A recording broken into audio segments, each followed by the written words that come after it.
Estamos em maio de 1821. A região em que fica o porto da Vila do Recife está, como sempre, naquele clima de balbúrdia. Comerciantes brasileiros, portugueses, ingleses, homens do mar chegando e partindo, pequenos comerciantes e os trabalhadores negros escravizados na estiva. Mas hoje, por baixo dessa superfície, há uma tensão, um clima diferente de expectativa no ar. Isso porque alguns filhos da terra estão para chegar depois de passarem 4 anos longe de Pernambuco. Não por vontade própria. Na verdade, eles estavam trancafiados nas piores condições possíveis de uma prisão em Salvador, capital da província da Bahia. E que crime cometeram? No ano de 1817, essas pessoas haviam feito uma revolução e fundado uma república que durou 75 dias em território brasileiro. Apesar de toda a dureza da prisão política, talvez a gente possa dizer que tiveram mais sorte do que alguns dos seus companheiros. Ao menos, não tinham sido enforcados em praça pública pelo crime de lesa majestade. O retorno deles chegou a ter cobertura na imprensa. O jornal A Aurora Pernambucana, por sinal o único em circulação na época e ligado diretamente ao governador da província, o general português Luís do Rego Barreto, noticia: aos 26 dias do mês de maio do ano da graça de 1821, desembarcaram no porto do Recife 53 dos rebeldes presos por ocasião da revolta de 1817.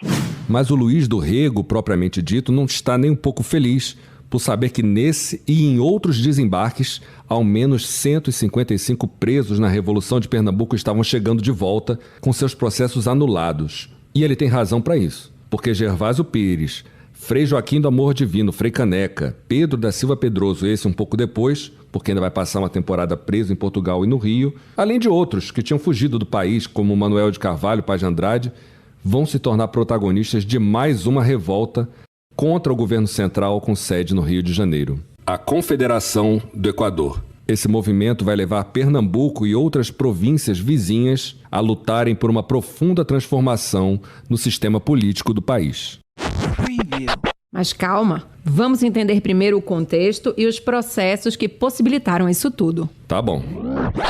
De volta a 1821, com o desembarque dos presos e a repercussão desse retorno.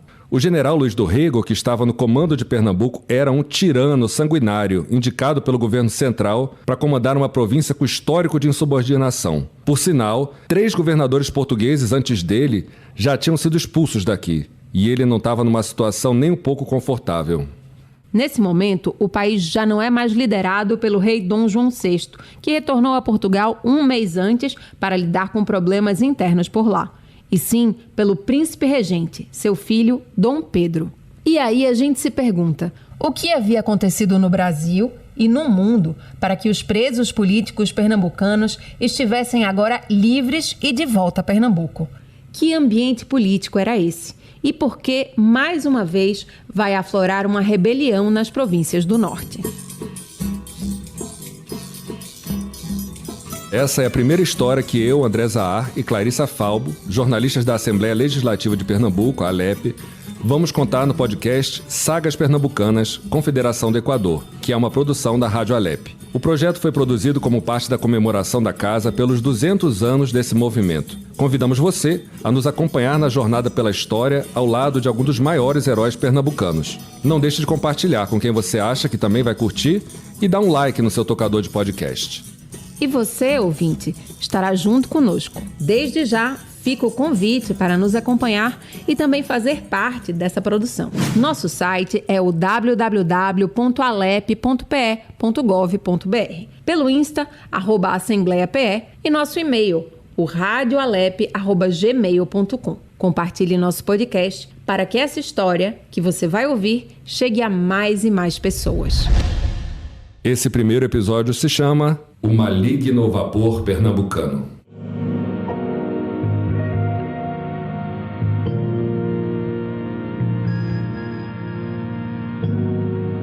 Olá! Antes de mais nada, caso você perceba um leve sotaque carioca na minha voz, é uma fina ironia do destino, né, Clarissa?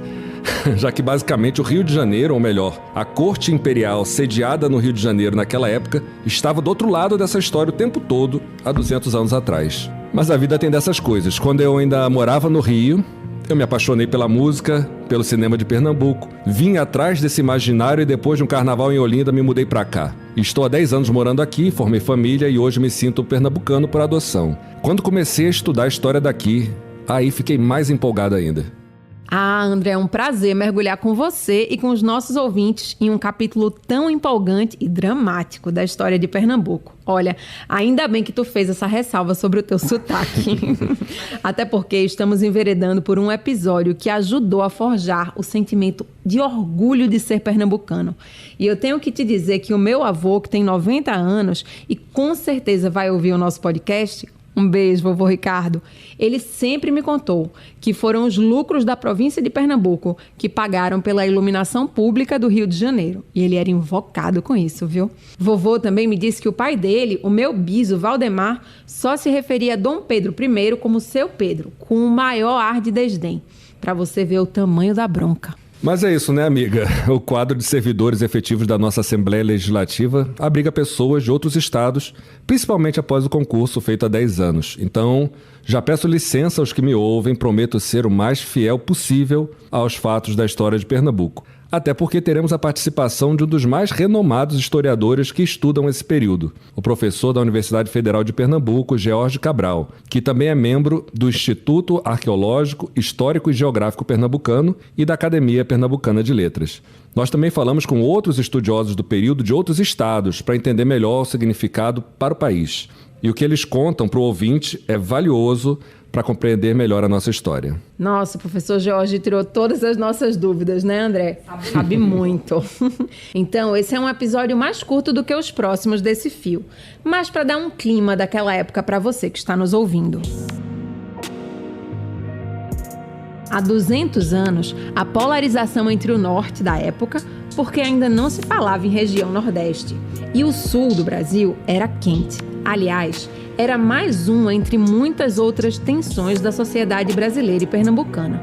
Naquele momento, o Brasil, por um lado, tinha deixado de ser colônia, já que depois que a família real fugiu de Napoleão vindo para cá em 1808, elevou o país em 1815 à condição de Reino Unido, com o mesmo status de Portugal. E agora, 5 anos depois, estava tendo uma revolução lá em Portugal, para enquadrar a monarquia dentro de uma constituição. Acabar com essa história, né, de o rei ficar fazendo as leis da cabeça dele. Foi isso, a instauração das Cortes Constitucionais em 1820 em Portugal, que levou ao indulto, ou seja, a concessão de perdão aos presos políticos que não tinham cometido crime de sangue em 1817.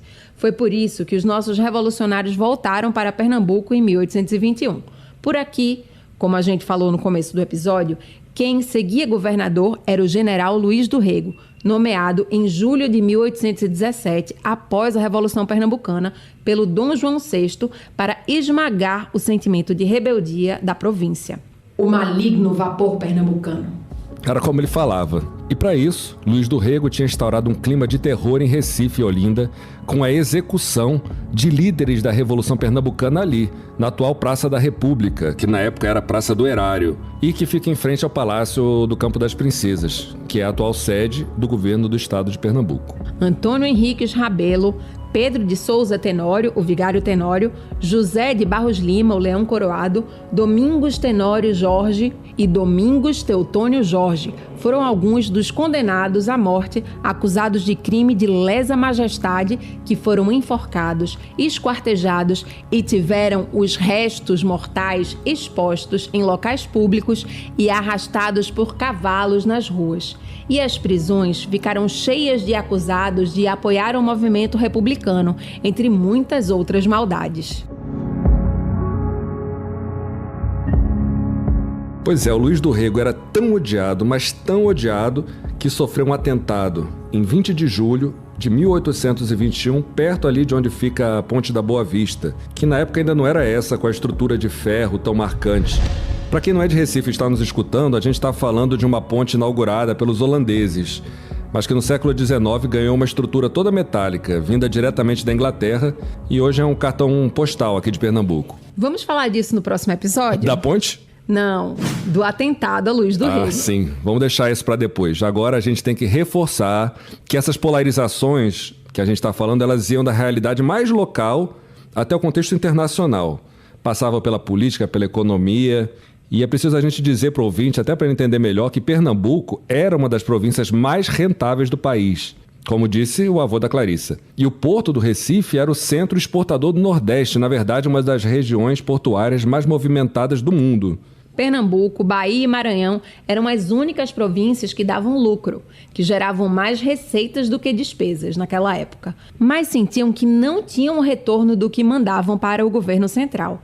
E, naturalmente, começaram a ter vontade de ter uma autonomia maior. E tanto a população pobre sofria com a inflação e as novas taxas e impostos criados por Dom João VI, como os proprietários de terra viam seus lucros indo embora para o Rio de Janeiro para sustentar a corte. Os investimentos públicos eram precários e essa administração centralizada não deixava os governos municipais e estaduais, por exemplo, pegarem empréstimos para fazer os investimentos que precisavam. É como contou o meu avô. O Rio tinha luz elétrica e Pernambuco estava no escuro. Além disso, o café produzido no Sul ia começando a ganhar peso nas exportações e isso ameaçava o poder das províncias do Norte em definir os rumos do país. E havia disputas internas entre os produtores, por exemplo, de açúcar, que eram proprietários de terra, donos de escravizados e geralmente endividados, e os de algodão, que eram mais ligados aos comerciantes ingleses. E aqui a gente precisa lembrar, a Mata Sul concentrava a tradicional produção de açúcar, ligada ao monopólio comercial português, enquanto a Norte concentrava do algodão, que, com a abertura dos portos em 1808, ia direto para a Inglaterra sem passar pelo entreposto do reino. Então essas disputas refletiam não apenas diferenças econômicas, mas também divergências políticas e culturais entre grupos dominantes. Isso vai explicar um pouco a você, ouvinte, porque quando explode a Confederação do Equador, os proprietários de terra da Mata Sul e da Mata Norte, no geral, vão para lados opostos, apesar de a bandeira da Confederação ter um ramo de algodão e uma cana-de-açúcar. Na Mata Sul, digamos assim, havia um sentimento maior pró-monarquia, já que o Reino de Portugal era o maior mercado do açúcar.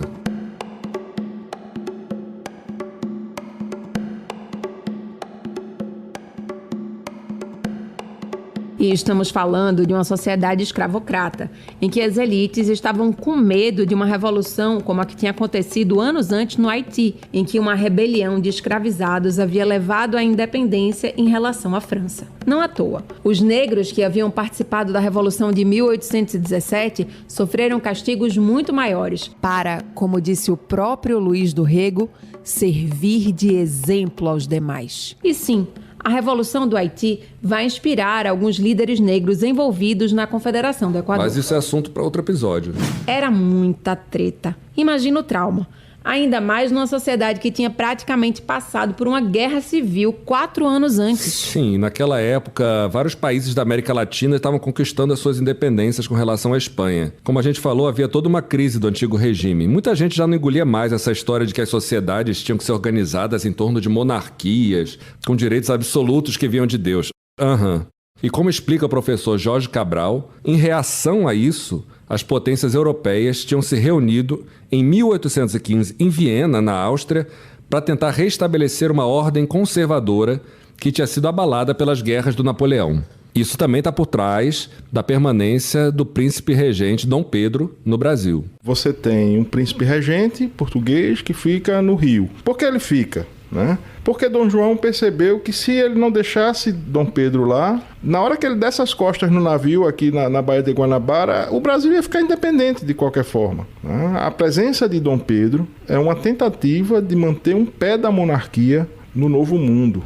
Só tinha o Brasil de monarquia. Todo o restante virou república. E lá, desde o Congresso de Viena de 1815, que se formou uma coisa chamada Santa Aliança, que era uma espécie assim, de liga conservadora na Europa, muito preocupada com a eclosão de revoluções e com o avanço do republicanismo. Então, há nessa decisão de deixar o príncipe regente uma interferência grande do sogro dele, o pai da imperatriz Leopoldina. A Áustria é o eixo central dessa reação conservadora. Deixa o príncipe regente no Brasil para tentar manter ainda um pé da monarquia no Brasil, Acontece que as pressões são muito fortes sobre Pedro I no Rio de Janeiro, né? Ainda mais quando as cortes constituintes em Lisboa passam a hostilizá-lo aqui, a exigir o seu retorno, a desautorizar as suas determinações, e o seu entorno, né, de conselheiros, de áulicos, né, de puxa-sacos também, que existiam muitos, mas olha, não é melhor investir num grande império no Brasil, né, um império muito maior, muito mais rico, muito mais poderoso, né, muito mais promissor do que o velho Portugal, né, com apoio aqui dessas províncias do sul, né? O problema é resolver o norte, né? Vamos ver se a gente conseguir encaixar Pernambuco nessa equação, tá resolvida a parada, porque de Pernambuco para cima vem tudo quase por arrasto. Então, esse jogo político complexo era o que estava rolando naquele momento. Por aqui, naquele começo do século XIX, a raiva acumulada explodia na rua, literalmente. Eram brigas e levantes populares carinhosamente apelidados de mata-marinheiros. Essas explosões de raiva tinham como alvo principal os comerciantes portugueses, identificados com os interesses da coroa, considerados, portanto, inimigos da independência. Eles eram tidos como os adversários sociais e até pessoais. Além disso, concorrentes nos negócios e no acesso aos cargos públicos. E se a gente puxar esse fio, vai acabar chegando na Guerra dos Mascates. Mas as polarizações não paravam aí, chegavam na igreja também.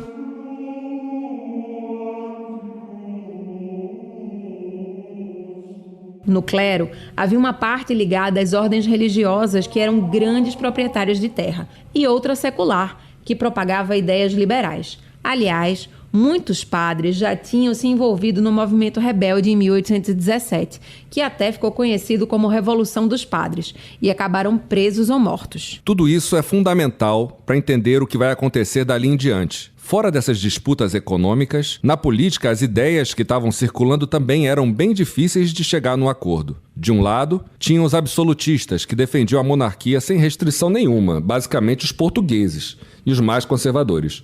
Do outro, os que tinham ideias mais liberais, ou seja, de mais participação dos cidadãos na política.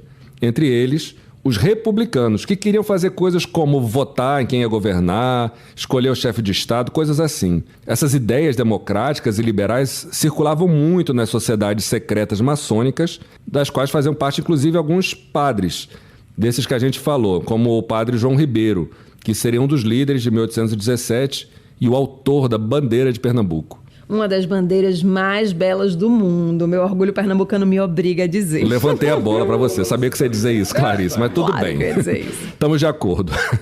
Apesar da censura aos livros, essas ideias liberais chegavam através dos filhos de senhores de engenho e fazendeiros que iam estudar fora. Além dos visitantes que vinham em missões comerciais, científicas, chegavam ainda para as pessoas mais instruídas, como os sacerdotes e os militares. Também tinham os que defendiam a monarquia constitucional, uma espécie de centrão da época, será? Como um soberano herdeiro de uma dinastia, ou seja, um príncipe que vira rei, que tem um filho príncipe que vira rei, e assim vai, só que com poderes limitados por uma constituição e pelo parlamento. A monarquia era vista como uma forma de manter a unidade nacional e de impedir o desmembramento do país. Amigo, antes da gente continuar, acho importante a gente falar desse tema do constitucionalismo. O que é isso? Eles não queriam que o rei governasse tirando as leis da cachola, mas que as leis fossem criadas e debatidas por um parlamento permanente. Porque hoje, a gente vivendo numa república com 3 poderes, Constituição, votando em quem vai nos governar, ainda que seja uma democracia cheia de contradições, né? A gente nem percebe que nem sempre foi assim. Que houve uma época em que o sentimento republicano era o de uma minoria e que defender esse outro sistema político, o republicano, dava em cadeia ou morte. Por isso mesmo, vamos ouvir o que o professor da UFPE, George Cabral, tem para falar sobre esse ponto. Agora, na entrevista que ele deu ao jornalista Aimone Neto para o programa Em Discussão da TV Alep, que pode ser assistida na íntegra no canal de YouTube da Assembleia. Não por acaso a gente considera a Revolução Francesa o ponto de partida da idade contemporânea, né? Que é quando finalmente, pelo menos no nível das ideias e em alguns locais na prática também, começa a se desmontar todo o edifício do antigo regime, ou seja, né, aquela estruturação política e social centrada no absolutismo monárquico, na ausência de uma lei que seja eficaz para todos igualmente, e um mundo no qual as desigualdades sociais são naturalizadas. A tua posição social depende do teu nascimento. Então, as ideias iluministas vão atacar diretamente dessas duas colunas do antigo regime. E isso se espalhou muito rapidamente por aquilo que a gente chama de Ocidente, ou podemos chamar do mundo atlântico, cruza o Oceano Atlântico, chega ao continente americano, com os estudantes, com os maçons, com os estudiosos dessa nova filosofia, e isso embasa movimentos que vão sacudir tanto o novo como o velho mundo. E essa ideia de liberdade, de autodeterminação, de busca por uma igualdade perante a lei, de uma base legal comum para toda a sociedade na forma de uma Constituição, isso vai ter um apelo muito forte, sobretudo nas colônias, no mundo colonial, que tinham de 300 anos de exploração. Não por acaso, Denis Bernardes, historiador falecido, chama essa fase 1821-22, a época da independência, de uma fase de patriotismo constitucional. Havia esse sentimento muito arraigado. Falar de Constituição naquele momento é falar de algo muito novo, de algo revolucionário. Daí que havia uma fé revolucionária muito intensa na Constituição, como um elemento de base que pudesse criar uma sociedade melhor, uma sociedade que pudesse se encaminhar para o progresso e para a felicidade. E dentro desse sentimento constitucional, é indispensável esses 3 pilares que para nós hoje estão quase naturalizados, apesar de ainda haver muita tensão, que são os 3 poderes, o executivo, o legislativo e o judiciário. Só reforçando então, a gente está falando aqui de conflitos ligados à distribuição de poder político e econômico, seja entre metrópole e colônia, governo central e províncias, governantes e governados, ou mesmo entre os diferentes grupos da elite. E daí você tira que era um contexto de efervescência generalizada. Aí chega maio de 1821 e os revolucionários pernambucanos que tinham passado 4 anos humilhados, passando raiva nas masmorras da Bahia, retornam à cena política com sangue nos olhos, querendo cobrar as dívidas políticas. E o que vai dizer o governador Luiz do Rego? Chegaram finalmente os chamados vítimas da liberdade, e com sua presença morreu de uma vez a paz, a boa ordem na província de Pernambuco. Mas vamos deixar para o próximo episódio para falar para o nosso ouvinte sobre o reboliço que vai acontecer. Vamos aqui, para terminar esse episódio, então, falar um pouco de como se organizavam as forças militares naquela época. Posso? Eu deixo. Vai lá. Gratidão. É que a gente precisa saber o que estava passando na cabeça de quem empunhava as armas, não é mesmo? Tanto em 1817 quanto em 1824. A coisa não era que nem hoje. Na época, havia as tropas de primeira linha, que eram de tempo integral, lideradas por militares portugueses e reinóis. Reinóis são rapazes portugueses que casavam com filhas de portugueses, moravam no Brasil. Mas também tinha os soldados recrutados entre a população mais pobre e negra. Também tinham as forças auxiliares, que davam apoio. Essas, as tropas de segunda linha, milícias. Não recebiam soldo, não eram permanentes, só eram pagas pelo serviço prestado. Os regimentos eram divididos. Brancos, negros, pardos, ricos, comerciantes, tudo separado. Se você fizesse parte dessas tropas de segunda linha, ia fazer alguns exercícios marciais de rotina, uma vez por semana, e seria chamado no momento de conflito ou instabilidade maior. Por fim, havia as ordenanças ou tropas de terceira linha, que não faziam parte do exército regular e nem das milícias. Basicamente, uma lista de indivíduos chamados para alguns exercícios de vez em quando ou serviços paramilitares, principalmente para fazer a defesa local, por exemplo, no interior, né? Isso. Então, o exército colonial no Brasil era mais uma reunião de batalhões regionais do que uma instituição permanente. Isso favorecia o quê? Indisciplina, deserção, com uma exceção. Era a Marinha. Ali tinha uma coisa mais organizada, já que o importante mesmo era defender nossa costa contra os piratas e as invasões externas. De resto, quem mandava, em grande medida, eram os poderes locais, Sim, o latifundiário era capitão-mor das milícias. Podia recrutar. No fim das contas, os postos mais altos de oficiais ficavam com os homens mais ricos, os portugueses, descendentes de portugueses, cabendo aos homens pobres livres os postos mais baixos, sem possibilidade de ascensão. Os brasileiros dificilmente passavam da patente de capitão. Não à toa, a Revolução de 1817 começou dentro da caserna com o capitão José de Barros Lima, o Leão Coroado, já perto dos 60 anos, que se sentia injustiçado pelas promoções. Ele recebeu voz de prisão por estar tramando contra o governador português Caetano Pinto. Ficou tão revoltado que puxou a espada e matou o comandante do quartel da artilharia. E quem pegou a espada logo em seguida e caiu para dentro, dando o que talvez tenha sido o primeiro grito de independência do Brasil, foi um cara chamado Capitão Pedro Pedroso, de quem a gente ainda vai falar bastante mais pra frente. E também de Frei Caneca, Gervásio Pires, do atentado à Luz do Rego, do bloqueio naval, dos motins de militares negros, da República no Ceará. Mas agora não. Não agora. Esse episódio de hoje, que é até mais curtinho, é só um prólogo, uma introdução pro que vai acontecer. Só pra você, ouvinte, entender o contexto do Brasil de Pernambuco que vai dar na Confederação do Equador. Então é isso. Por hoje ficamos por aqui. Está gostando do podcast? Indica para um amigo. Dá 5 estrelas nos agregadores. Deixe seu comentário. Nos ajude a espalhar a história. Aproveita e segue a Alep nas redes sociais. No YouTube é o youtube.com/@assembleiape. No Instagram é @assembleiape. E também você pode acessar o site www.alep.pe.gov.br. Se quiser assistir a Alep na TV, pode também. Canal 10.2. Valeu, meu povo. Tchau, tchau.